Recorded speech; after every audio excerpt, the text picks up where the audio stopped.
Hello అందరికి ఈరోజు సింపుల్గా ఎంతో సాఫ్ట్గా ఉండే రవ్వ కేక్ ఇంట్లోనే ఎలా చేయాలో చూద్దాం రండి. ఒక మిక్సీ గిన్నె తీసుకొని కప్పు రవ్వ అలాగే 2 ఇలాచి వేసి గ్రైండ్ చేసుకొని ఒక బౌల్లో వేసుకోవాలి. అదే మిక్సీ గిన్నెలో కప్పు షుగరు, పాలు, పెరుగు, ఒక కప్పు ఆయిల్ వేసుకొని మెత్తగా గ్రైండ్ చేసుకొని రవ్వలో వేసి బాగా కలుపుకోవాలండి. మనం ఎంత బాగా కలుపుకుంటే కేక్ అంత సాఫ్ట్గా ఉంటుందన్నమాట.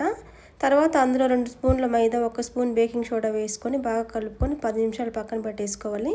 10 నిమిషాల తర్వాత చూడండి కొంచెం గట్టిగా అయింది కదా. ఇప్పుడు కొంచెం పాలు పోసుకొని ఇంకొకసారి బాగా కలుపుకొని ప్లేట్ పైన పేపర్ వేసి కొంచెం నెయ్యి వేసుకొని అప్లై చేసుకున్న తర్వాత మనం కలుపుకున్న రవ్వ మిశ్రమాన్ని అందులో వేసి స్ప్రెడ్ చేసుకొని, మీ దగ్గర డ్రై ఫ్రూట్స్ ఉంటే వేసుకోండి, లేకపోతే లేదండి. నా దగ్గర కొంచెం ఉన్నాయి, నేను వేస్తున్నాను.